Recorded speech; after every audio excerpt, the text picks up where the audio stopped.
আমরা দুনিয়ায় যুদ্ধ চাই না, শান্তি চাই। কিন্তু আমার ঘাড়ে কেউ যদি যুদ্ধ চাপিয়ে দেয়, আমাকে তো ডিফেন্স নিতে হবে, নিতে হবে না? ইসলামের প্রত্যেকটা গাজওয়া ছিল ডিফেন্সিভ,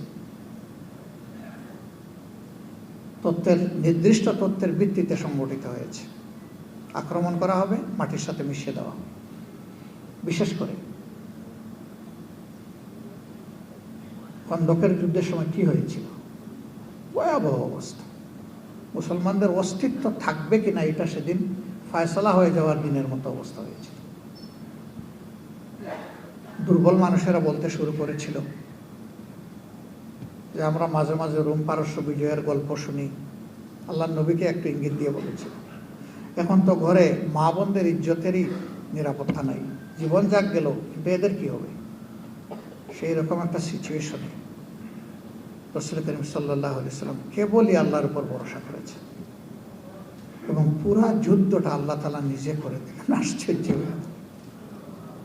আগের দিন মাত্র 3টা তীর ছুঁড়েছিল, এরপরে আর তীর ছুঁড়ার জায়গাটা অবশিষ্ট রাখলেন না। রাতের প্রচন্ড ঘূর্ণিঝড়ে সব কিছু আল্লাহ তাআলা তছনছ করে দিলেন। তারা তাদের যুদ্ধ সরঞ্জাম, রসদ, পশু সব কিছু ফেলে দৌড়ালো মক্কার দিকে। আর এইদিকে ভিতর থেকে যারা বিশ্বাসঘাতকতা করেছিল, আল্লাহ তাআলা তাদের মনোবল ভেঙে টুকরা টুকরা করে দিলেন। শেষ পর্যন্ত তাদেরকে রাষ্ট্রের সাথে বিশ্বাসঘাতকতা করার করুণ শাস্তি ভোগ করতে হয়েছিল। এসব করেছেন আল্লাহ তাআলা। যে জাতি মজলুম হয়ে আল্লাহ সাহায্য চাইবে এবং নিজে জালিম হবে না, সেই জাতিকে আল্লাহ সাহায্য করেন। আর আল্লাহ সাহায্য যাদের পক্ষে আসে তারা কখনো পরাজিত হয় না।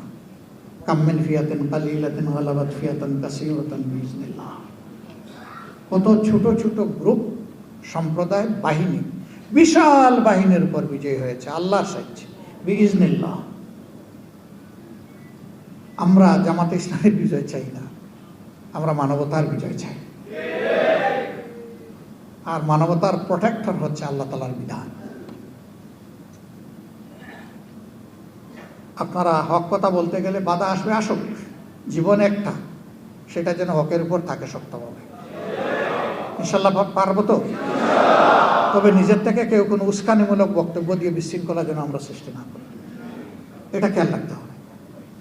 হক কথা বলবেন, মাউইজায়ে হাসানার সাথে বলবেন, হিকমার সাথে বলবেন।